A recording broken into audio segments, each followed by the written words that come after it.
Yeah, here we We are. are live. Episode 64. Weka link hapo Yes. kwa WhatsApp, I share it somewhere. Okay. Mafans wa Twitter pia wajione.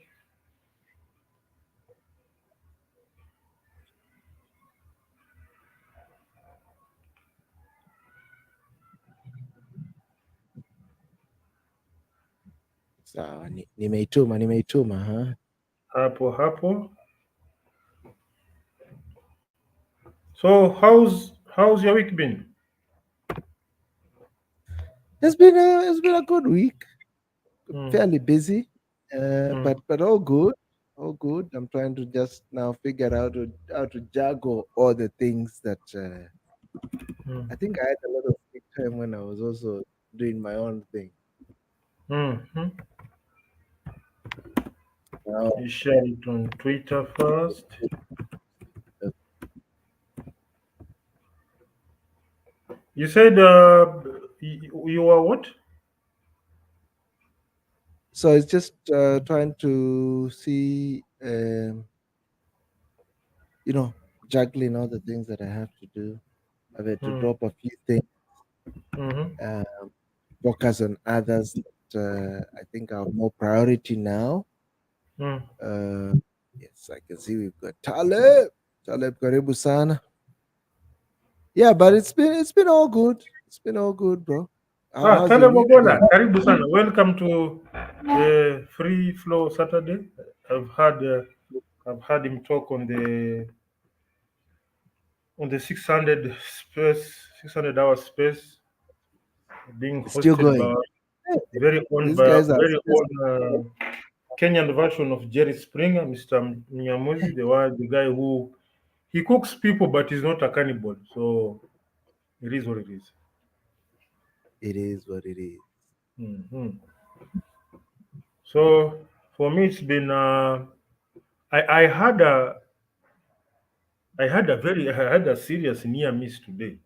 Yeah, what happened? Not really near miss of like an accident, but in terms of decision making. Uh, Okay. I wanted to the what I normally do to earn a living is normally online work, which involves communicating with people on a continuous basis, it's a customer care thing. And I wanted to sort of strengthen or boost my concentration level. It's when you are sometimes you can't really know when you're mentally tired until you see your work output taking a hit. Mm-hmm. So I wanted to get what you call a mental booster. That stuff I took it once when I was in campus, then I forgot about it. So I went online. I found about it. It's available in Kenya. I bought it. Then something told me, Ebu, call someone and ask. I made a few calls here and then somebody told me he knows about that kind of. It's not medication. It's like they call it an antidepressant. Makes you relax and focus more. And what they told me is this: look, that thing will work for you very well for the first 3 months. Then after that, you will become dependent. Then Mm-hmm. you'll require something more powerful. Then when you stop using it and you try to go naturally, you'll have problems. So Yeah. fortunately, uh, there are people who the kind of people I like listening to are those guys who tell you this is bad, instead use this. So I got some recipes, just a simple recipe: cinnamon in hot water. It won't kick off immediately, but the more you keep on ingesting it, like just 1 cup every day, within a while, after some time, there's going to be a gradual increment in your sort of what do I call it? Mental stamina. It's going to be a natural process. It's not going to be a sudden kick. May take time, but it's a food now, as opposed to something which you take within half an hour, your mind goes into turbo mode. So I had to do what you call swallow my bitter pill and throw away the medication. It's not medication; it's actually some, they call them antidepressants. Good for, they are normally used if you are doing a lot of work that is mentally demanding continuously. So, as you know very well, majority of our search engines are agenda driven. So there are things you won't find. So what this guy tells me, the experience here, he's a former lecturer. He knows students have been using it a lot, but the same students after 3 months they crash. Some will undergo a mental crash out. Others will sort of, there's something called malaise. You feel sickly all the time, and you hit a Okay. plateau. So I had to swallow the bitter pill and throw it away. Let me start to stick to the usual methods. And this brings me to something that I've always thought of. We live in a world that is extremely object oriented, but in terms of methodology, no one wants to know. We want you to get there. How you get there is none of your business. So you find some of our brothers and sisters engaging extremely well. So fortunately, this guy was not talking out of just some theoretical stuff. He had some of his students who were taking it to a point where his institution tried to set up a campaign against antidepressants because they are not being prescribed. And actually, for me to acquire them, I had to cook up a story to the pharmacist because he was really pushing on the prescription. And another pharmacy actually kicked me out, sema wewe ni nini unataka kununua, angalia mlango. So out of what I call wisdom, I had to throw that stuff away. I sort of, I'm trying to imagine 3 months from now how I would be operating. I had sort of slipped off in terms of being playing on the straight and narrow, sort of the job demands and whatnot. And were it not for someone telling me what some of his students were taking, because I was trying to tell him, why can't I take for 1 week and see? So, and they told me, if you know thing is poisonous, can you say you take for only 1 day, then watch it? No. So there are days when you have to say, okay, watch a guy. So that was the highlight of the week. So Yeah. The funny thing is, I'll probably relate this to something else. Um, the most popular video on my channel now is the one that I did, and let me actually even share my screen. Is the one that I did with Dr. Lewis Muchile, yes, a very good friend of mine, and I think probably is a mutual friend. You probably also know him. Uh, is a guy behind what is this channel? I forget. Dr. Lewis. in fact, I talked I talked to him like I think few hours ago. Ah, Mm, okay. mm. Health and Wellness Sport. He has a Yeah, channel on YouTube called Health and Wellness Sport. Actually, one of the fastest growing channel. I think now it's probably hit. What is it? He must have hit like 30,000 because I remember the thirty time we were thousand. even That's what. uh, Health and Wellness Sport. So now is at yeah, In, 25 in, 25K. wow, So that's nice. my most popular video is the one we spoke. Actually, all the videos, because we did an interview with him, and I broke it down to smaller sections. Um, but the video that has hit 1,000 views on my channel is the one that we said food. The title of food is medicine. Modern fruit is unhealthy, and about we also spoke about intermittent fasting. Yeah, So why am I relating to this? So I'm typically the guy of I'm averse to medication, this is not to say medication, sort of a blanket wide kind of uh, but my go-to sort of medication is food. That doesn't say. I mean, the other day I had a cold. It seems like yesterday I don't know. Again, after a few weeks, I seem to have a sore throat. Um, so at times like those, of course, I'll take some prescription medication to kick off that. But overall, the idea is to look at how you keep your health by eating right, and Yeah, of course, then of course, maintaining the right lifestyle. So, but these days, I mean, you just need to walk down any street, and I think I remember growing up actually, because I grew up in a small town, Machakos. I think if I was to tell you the number of pharmacies that we had in that town, I could literally count them on one hand. But now, if I look around, they're probably on every street. They are more flashier, well lit. Now they have become like a chain.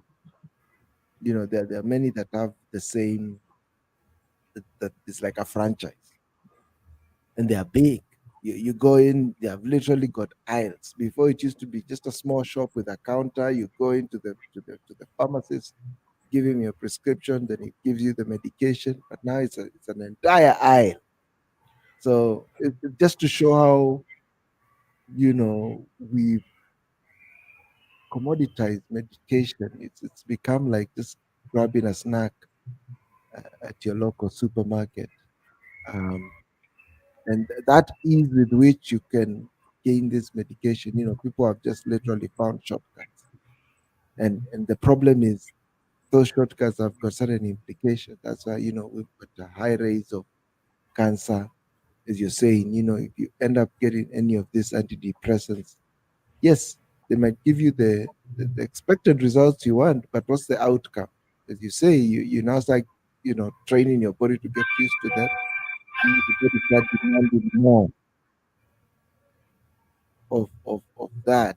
So that's a problem. So uh, I tend to be of the view that we should not always be quick to prescribe medication. I mean, if you even look at some of the advice that we've seen out there, I mean, been reading some information that you can reverse things like diabetes 2. You can reverse many of these kind of lifestyle diseases that we now have. But typically, if you go to your normal doctor, it's giving you almost a bag full of medication, and then you just get hooked on them, and then it just becomes an aspect of managing that illness or disease with medication without having to look at how does someone now reconfigure their life in terms of maintaining fitness and also looking at the kind of foods that we eat, because much of the foods that we eat, the oils, the processed foods, if we are taking things like sausages and the like, those things are processed foods. And while you should be taking raw meat, um, you know relying on fats like butter, ghee, instead of your typical seed oils, those kind of things. Much of the carbs that we take are simple carbs, instead of doing sweet potato, your arrowroots, savas, and the like. So yes, um, and I'm still not there yet. If I still look at my pantry, sometimes there are certain things I need to sort of get rid of fully. But that's the principle. I think that once you understand some of these principles behind how to maintain a healthy living, then you realize one is not to quickly default to medication, but to look at food and lifestyle. Yep. First shout out to Vincent Cheriot, Robert SBC, Sharif Mustafa, karibuni sana. This is our free flow Saturday, where it's a free flow conversation between two gentlemen. We call them the Ramblers, the Saturday Ramblers, where we ramble about everything, anything. And today we are touching on usage of medication. And also there's aspect of like what happened to me. I think I was trying to do doping now. This is practically doping because I'm not ill, but I did this my own Juakari research, and I was told that if you take this, and it's what somebody was telling me, that stuff within half an hour of taking it, you actually feel your brain like you have installed a turbocharge to your brain. But now here's the kicker. Here's the downside. Within 3 months, there are going to be some changes, and chances are you'll want something stronger. Now that is whereby we will look at your principles. Do you want to rather develop slowly using natural means, or do you want to take the shortcut? So 3 months from now, maybe I will not even be. I would need even to take that stuff for me to have the natural concentration to run this shop. Because what was being told, the students were crumbling after 3 months. A mere 3 months, you are not the same because the body wants more. You have injected something that is unnatural, and you are making the the the body to perform in an unnatural manner. So there's a price to pay for it. So I had to bring back sort of slap myself back into shape and get rid of these drugs. And I look for the cinnamon. I told cinnamon with the hot water, 1 cup. Then you hydrate kiasi, do it daily. There are going to be some gradual changes, nothing dramatic, nothing, no razzmatazz, is going to be a slow process. And that, I think, we are somehow averse to building things slowly. We are Mm. averse to what we call that grind of slow development. We are really scared of it. Even look at our choices of business. You want to build a house because you know people move in and you start getting rent. Now the houses have been uh, washed away by the floods, and now you're stuck. But businesses which take time to develop, whereby you are also developing together with the business, like what I'm doing with the bike. We finished the first one, and as much as we got some positive reviews, we knew that we had work to do in terms of building something that is sellable. You know, there's something that is commendable, whereby people commend your product. Well and good.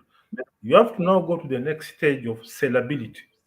Something that when you put in a showroom, you are not, I don't have to apply the aspect of patriotism. Oh, me ni Mkenya mwenze. No, you see it, you want to buy it. You don't care where it is from. In fact, there are situations whereby you buy something, then after like 6 months, you ask, hey, na hii inatoka nchi gani? Then say, oh, it is from this country. Oh, nice, because the function, the pool of it, the quality and the function and the reliability, maybe you forget about where it is from.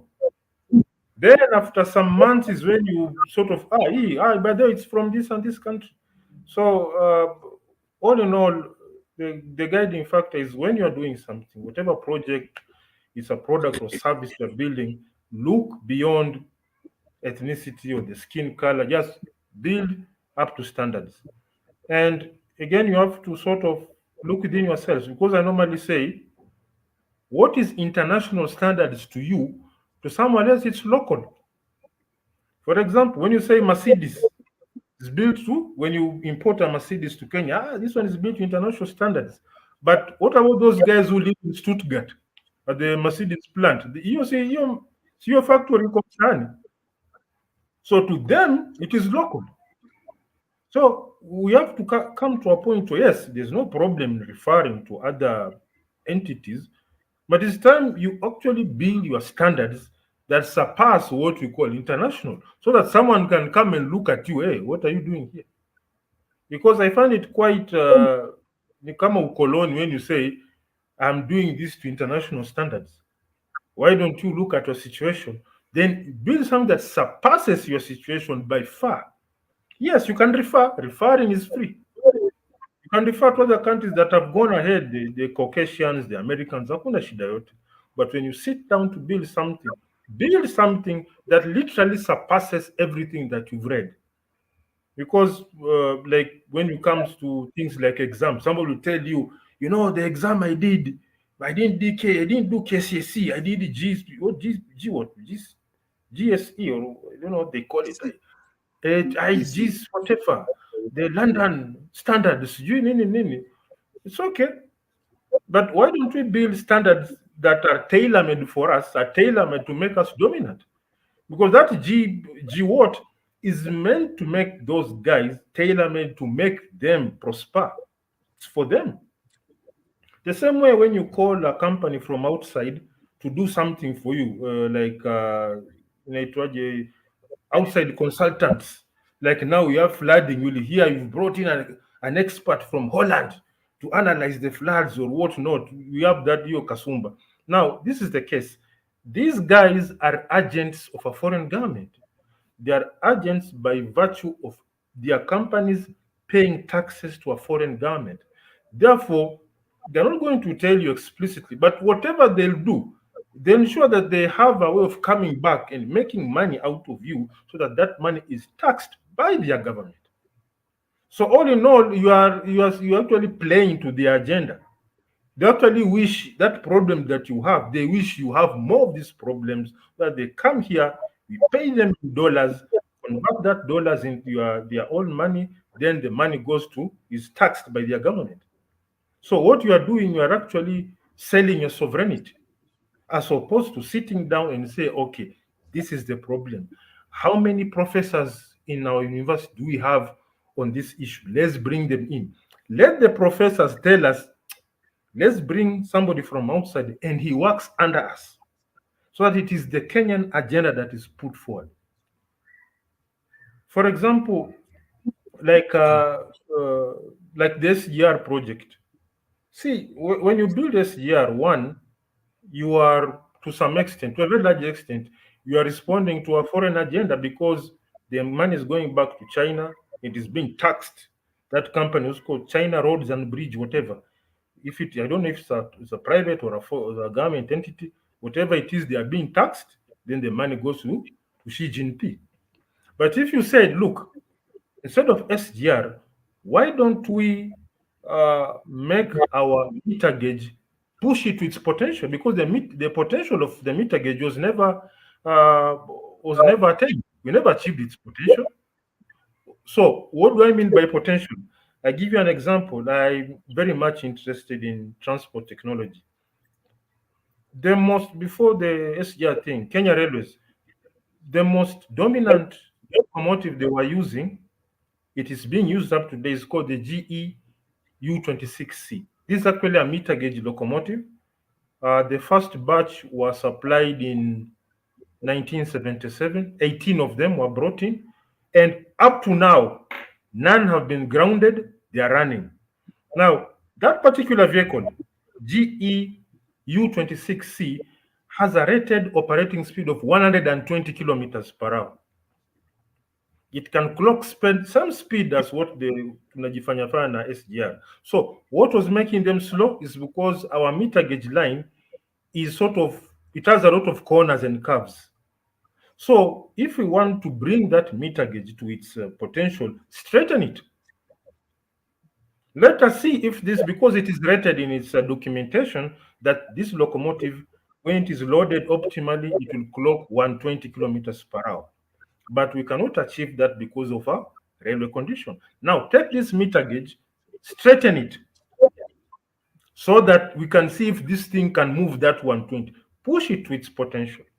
Now, look at let's say our number one bread basket is Kitale, correct?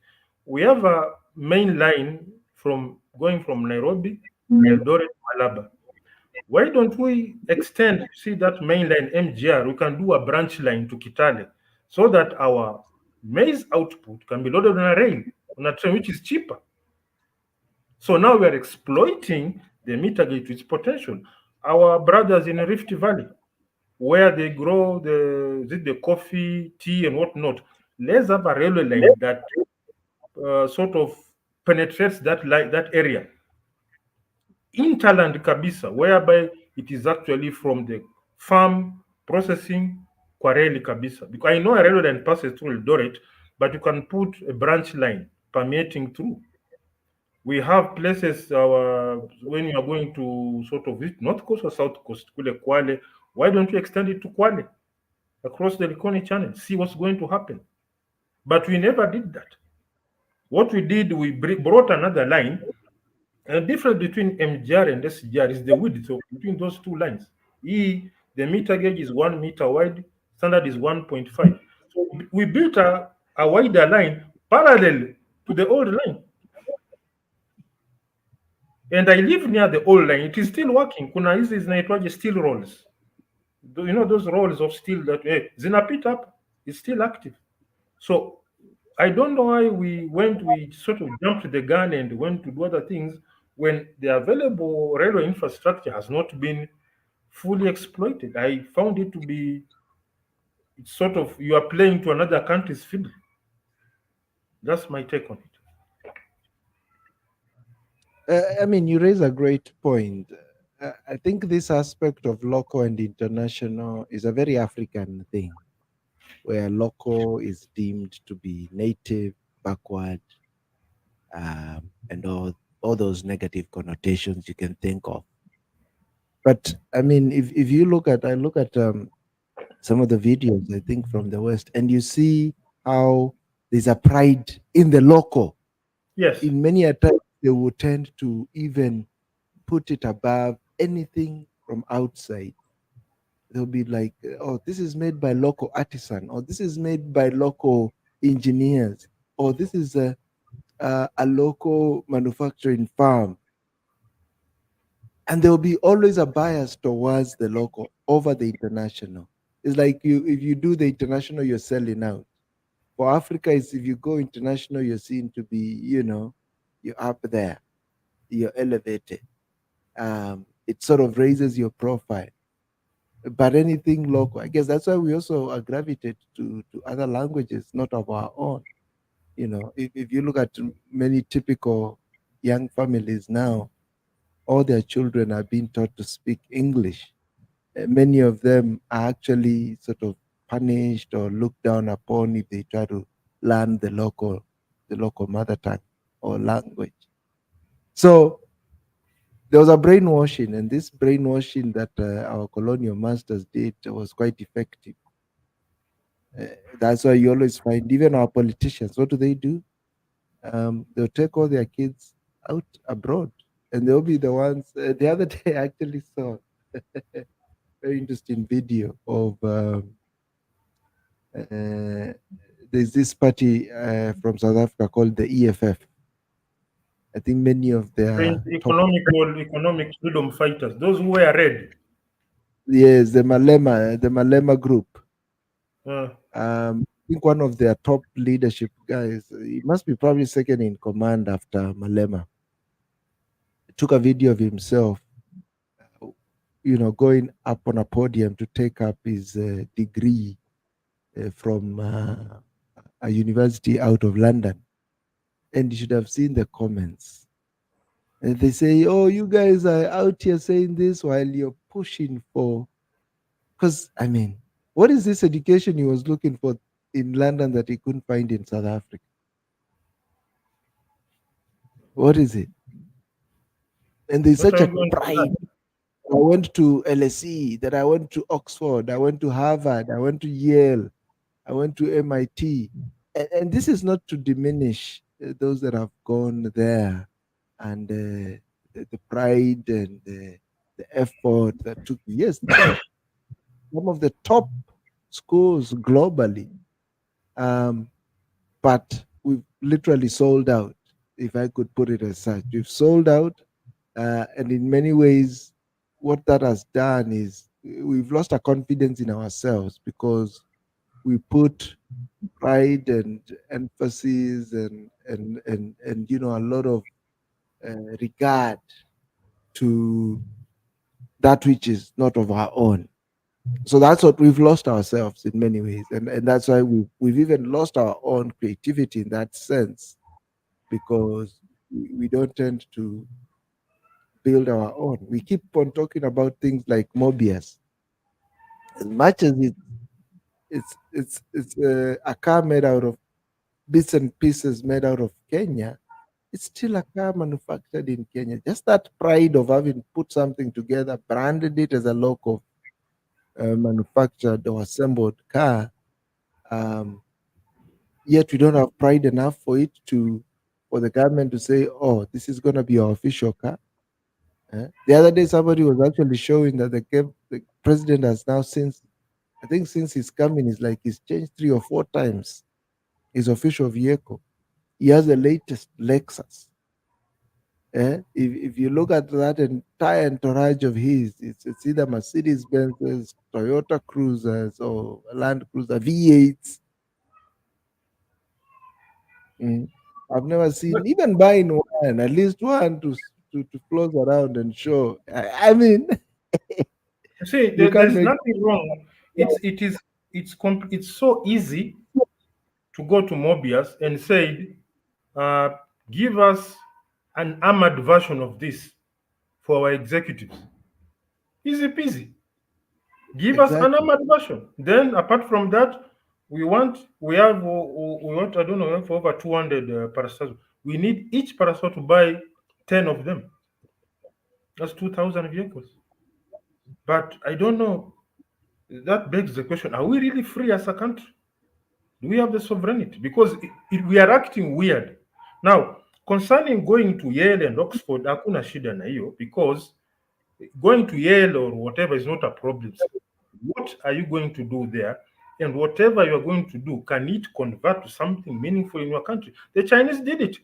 They sent their kids to Andrew has I think ametembelewa na Chantel ama sijui nani, what has happened to this guy. Anyway, as I was saying, these guys sent their kids to the Chinese sent their children to Andrew. Yeah, continue, I, continue. I can hear you. I I thought Chantel amekuja na na amevaa miniskirt na kiatu ndefu and Chantel ukasema masaa basi. yake anaijua, Mm. anajua masaa yake. So, as I was saying, the Chinese sent their kids to these places, but on one condition: we are going to learn engineering, science, technology, STEM. Science is science, technology, engineering, mathematics. That's what we're going to. And they used to have a chaperone that ukianza kufanya vitu kama sijui political science, hiyo rudi nyumbani. We have, you can read a handout. Kuna photocopy hapa, tukupigie photocopy usome hiyo.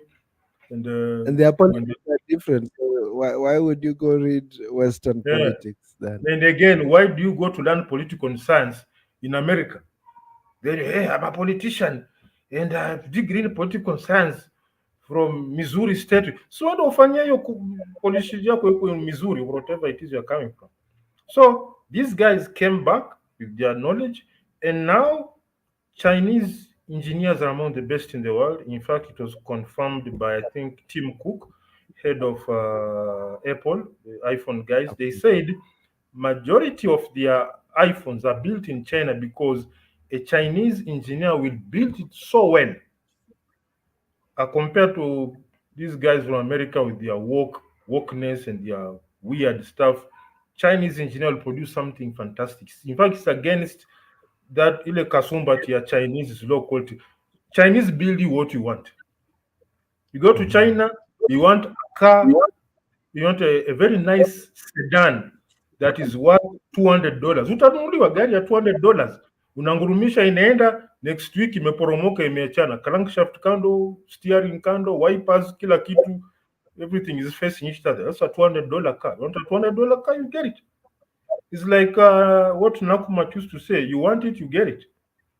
So they build concerning to, as opposed to what you want. Ukitoa pesa mzuri, unapata kitu mzuri.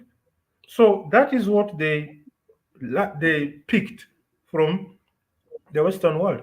And you go to our brothers and sisters in India. When the British came there and did whatever they did, they say, okay, let us maintain our culture. Let's take some of their industrial stuff. The same British were in Kenya. We said, let us take their names, but in terms of maendeleo, nende na maendeleo. We are Africans. we don't want maendeleo. What you want is a very nice accent, na kuongea kizungu mzuri, na kuvaa vizuri, na kujipiga perfume na other madoido, but in terms of what you call technical grit, hiyo no, unless you have a method of stealing, hiyo now that one will do. So this is the headache. And when you embark on some of these projects like what I'm doing, you realize things are fake. Like when I told a welder nichomee hiki to frame, and I looked at what he did, I wanted to call him something very bad, then nikasema huyu jamaa has no specialization. This is probably the first motorbike frame he has welded in his entire 30 years of life. So if you really want to know how things are, try getting into these projects.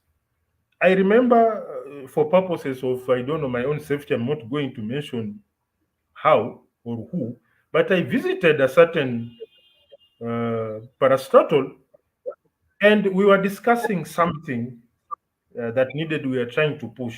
And it was just by coincidence that what I was bringing them was similar to what they were sort of involved in. They were getting money from the EU, but the EU said, listen, the European Union, okay, this is the money, but give us a write-up on what we intend, what project we have. So I was the one writing that project for them. And that guy told me, Brian, unaona vile umeandika hii project, sisi tunabeba na kupeleka hivyo hivyo. Sema, as in, amuongezi kitu? No, we don't even know what to add. Sema, really?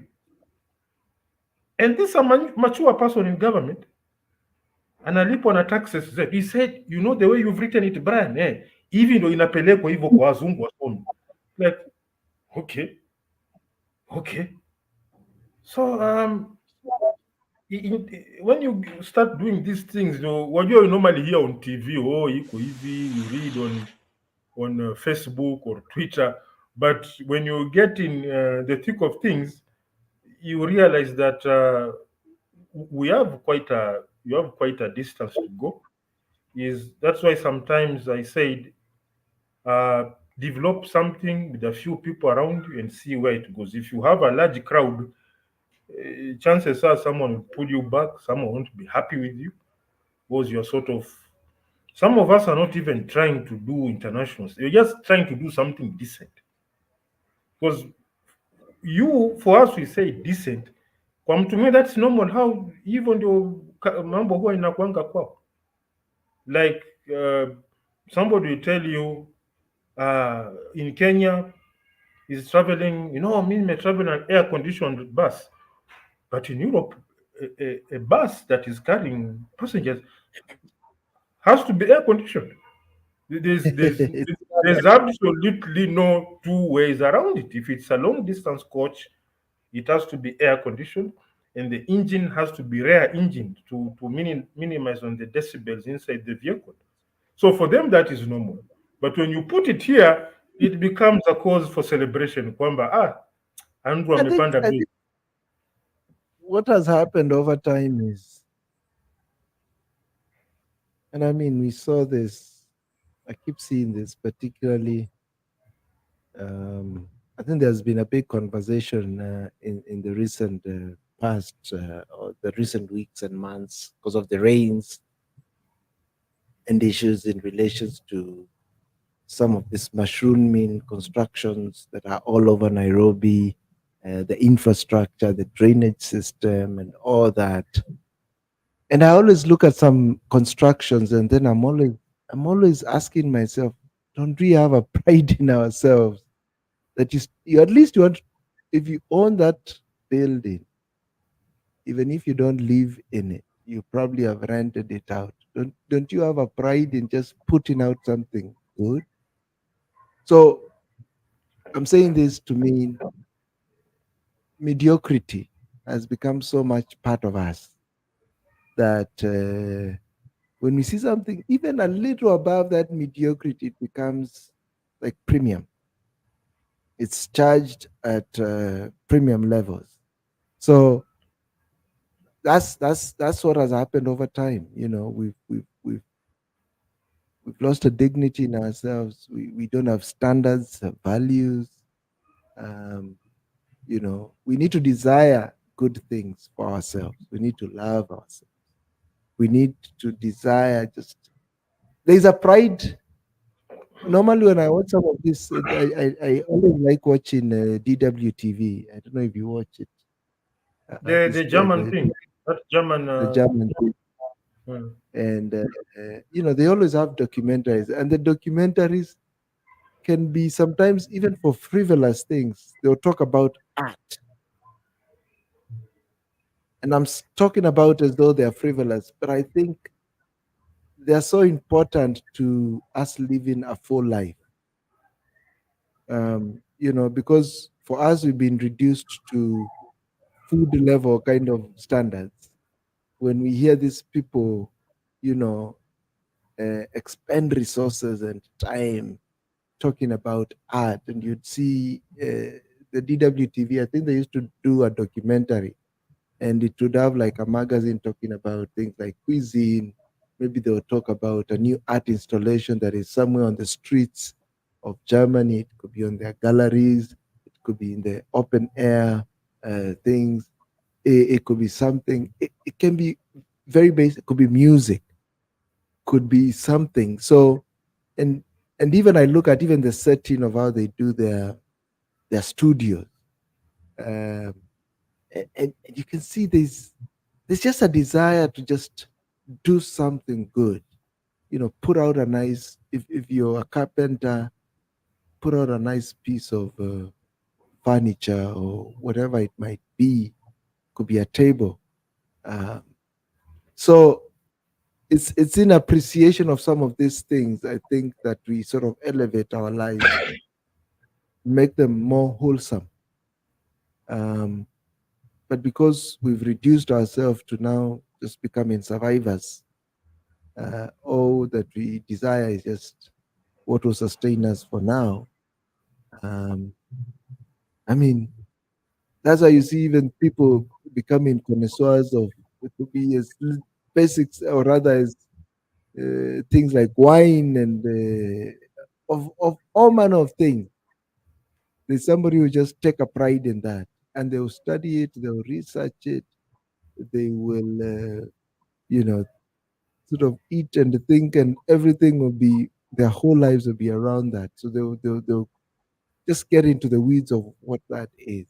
And I think that's where we need to be. So it's just a matter of rising our standards, loving ourselves, desiring good things for ourselves. Let's not just be too basic. So, and that's why, we lack that level of mediocrity. Has become so much the way of life that, you know, that's why we are building things that are, if it's buildings, buildings that, crumble after. Uh, yeah. Like I was saying, when they were building some railway line, and it was the line was passing through some residential areas.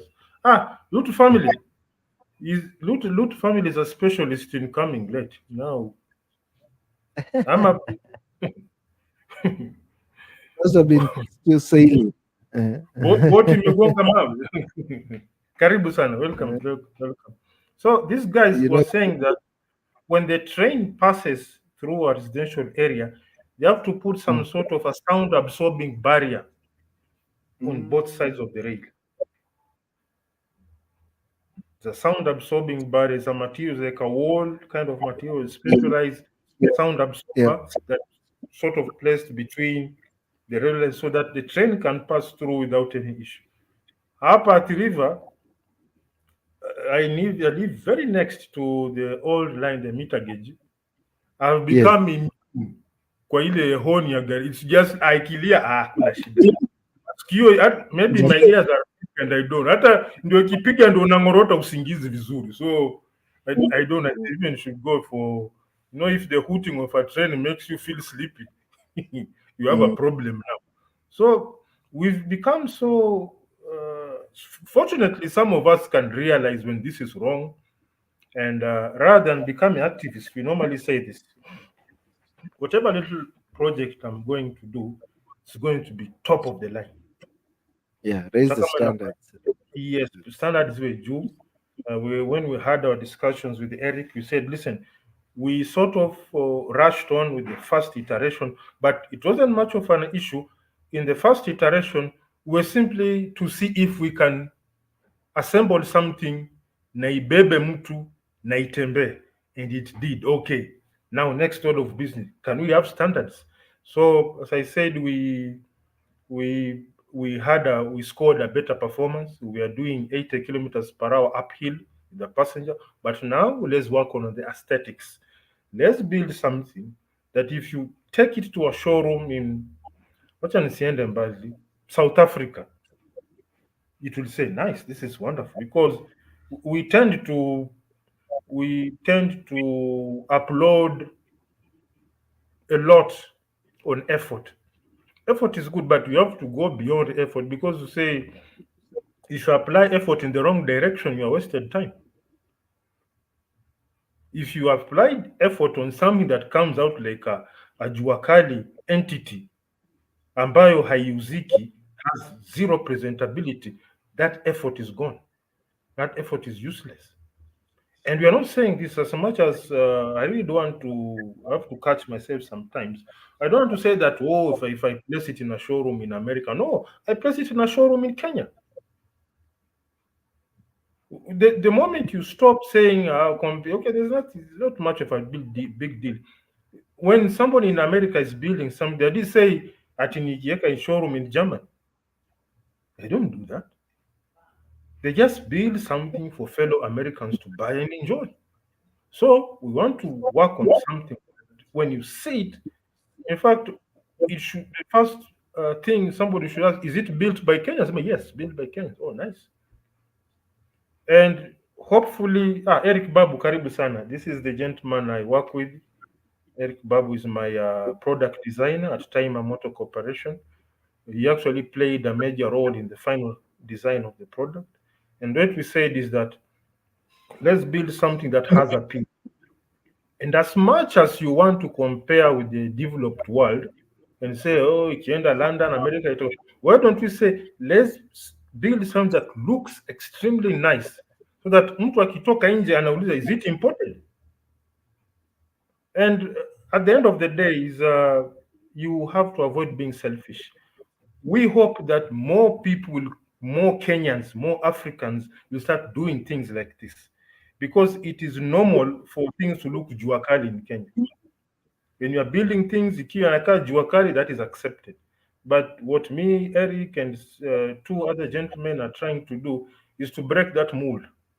And you never know, maybe we'll fall and fail somewhere along the line. But I'll be very happy if I fail. But someone saw what I was trying to do and went ahead, used my idea, and just carried things off. And sooner or later, the Black African is associated with standards. Unfortunately, we are associated with Juakali, and when you want standards, you say he labda to import. That's why we are living in a country where there are situations whereby someone is coming from abroad kuja kutuchimbia Kisimu. Sure. Kisimu is being done by an exchange student who is running on GoFundMe from friends and family. I Exactly. We have a situation. So what me and Eric here, we are trying to, it's very small steps. I don't know, it's baby steps, but we are trudging along. The most important thing, we are maintaining our mindset. Our mindset is something that looks, apart from functionality, elegance has to be there. We tend to lack elegance in how we do things. Even look at our, unless when there's really high end areas, but what we build for our normal uh, Africans, hey, you can just look at a house useme, hey, hii ni ya mwananchi kweli, mpaka it gets the brand mwananchi. Mwananchi. Eh, is this mwananchi, is he a subhuman ndo mnamtengenezea such kind of stuff? I think one of these days we should bring Eric along and get to hear more on the project where you guys are, the vision. I know you've been sharing it all along, but it's also good to get your other partner live. Yeah, I think we'd have to we'll give him a link next Saturday so that at least you hear from his side, because I normally say is, even if I'm leading the project, I don't know everything. There are things that uh, I've expressed to him, and he has said, Apple Mekosea. I listen, oh, yes, that's right. Because the moment you are ahead, you are leading something, and the people behind you are not telling you you are going wrong, you'll be like Saddam Hussein, where his generals told him, you can fight America bwana. America haikutishi bwana. Hii America wacha afike huyu America ndo tujue mwanaume ni nani. Where is Saddam now? Whereas they could have told him, hey, Buddha, hawa watu ni wanoma. What you do, get on a jet, go to Saudi Arabia and relax there, ama Dubai, kule pose yuko. Hawa ni wazi. Instead, these people told him, hey, America kitu gani? Abani shida yote America. This guy got whooped not once but twice. They could have told huyu jamaa, uona vile walitutandika first time, Gulf War 1, wanarudi, and this time they mean business, run. In fact, the Americans told him, we are raiding you in 24 hours. If you have an opportunity to take off, you go. But watu wake wakamwambia hapana bwana, tutapambana nao. And so when you are in leadership position, be with the people who will tell you where you are screwing up. Yeah. Same. This is what happened with Samsung. Samsung they actually built a car. It flopped. The good sounding board to ground you. That's what you need sometimes, because you can be. I'll give you another perspective. I mean, this is something that I've also learned, because it's good sometimes to be a solopreneur, and maybe you get to move a lot more faster. But having been in business where we were 4 co-founders, I always found it was so enriching to have the inputs and contribution of the other guys. Sometimes we'll be trying to tackle an issue, and you're sort of at the end of your thinking capacity, as you may put it. ETC. And somebody brings in a whole new perspective, and we each have our own sort of strengths and weaknesses. You have your own blind spots. So that's why you need someone else who can then be able to shine light on those blind spots of yours, who can give you a different perspective. And that's why, having partners in business helps a lot. Yes, because you don't want it to be a detriment, but yeah, if it is possible, bring in at least. Because there are things that Eric has told me, and I would never have thought about them if I'm able to live to 500 years. Singefikiria, because by mental inclination ilikuwa kwingine, is like I'm facing South Africa and siangali huko kwingine. So this aspect of allowing people around you to listen and whatnot, like with Samsung, they failed in their car. Now, one of the board members or team members pointed out reasons for failure, and the guy told them, listen, why didn't you tell me before? If you had told me that we are not for this thing, tungeachana nayo. Because let's put it like this, phone manufacturing and car, hizo ni vitu mbili tofauti. Even the mindset of the people, the team leaders, you have to bring in a completely different people, even at director level. There are things you better not go into if it's not your line. The mental structure, the mindset of the people who are heading, the thinking. See, the thought process of a board of directors of a mobile phone company and the thought process of board directors of a car maker, these are two completely different things.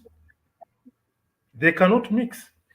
They may have the technical, the capacity to understand things, but in the general mindset is different. That's why Nokia is not making lorries, and Mercedes is not making shoes. And if they are making shoes, that's an outsourced project for branding. So your aspect of listening to people, it really helps a lot. And I don't know what happened. There was this report I was reading about Tesla, where one of the vehicles, the Cybertruck, shut down because somebody was washing it. Yeah. Jamaa aliosha tu Afrika zima, then he called and said, oh, what you forgot to put rainfall mode and some weird stories. So I was asking myself, katika hiyo chain yote ya Tesla, there was nobody to question this vehicle. Are we selling people a car that is not supposed to be washed? Ama tu Exactly.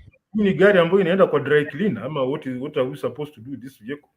So you have to question that chain, or kwa hii system ya manufacturing, people do not question ideas because there is the designer, kuna huyo general product design, kuna systems design, assembly team, kuna quality hiyo chain yote, they went ahead and released the vehicle ambao ukimwagia maji inazima. That really, it can really raise questions, the kind of people that or the system that is there whereby ile ya mkubwa amesema acha kusumbua watu, like when we saw during the flooding somebody using a digger, ile backhoe kuchotea maji. Those are the things you should ask yourself katika hiyo chain yote. Does this chain allow what you call feedback before you get to the end? Mtu a question hii order, this instruction, does it really make any sense? Hebu rudisha kwa mdosi, mwambie hapa chini on the ground things are different. Do you allow that in your process?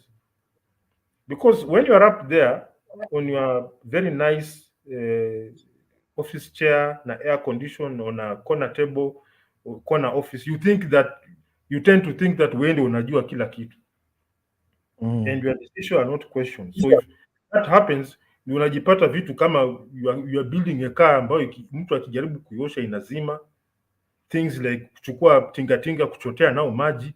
That is how weird things get to the ground, because you are probably having a system that does not allow for questioning. I'm not saying we question your leadership, but you can raise queries with some decisions. Mambia, we feel that based on our experience, based on our knowledge, hii ni hivi na hivi. Then now you can write a mail saying I've noted but endeleeni hivyo hivyo, so that when something funny happens, sema hii ni mdosi alisema na mail ndio hii hapa. But now when you create these things that leave you with everyone with the egg on their face, I can even imagine that bulldozer, that the operator wa hiyo tingatinga watoto, baba umetoka kufanya nini kazini? Nilikuwa nachota maji na tingatinga. They'll be like, well, even a small boy, no, that's not the work of that thing.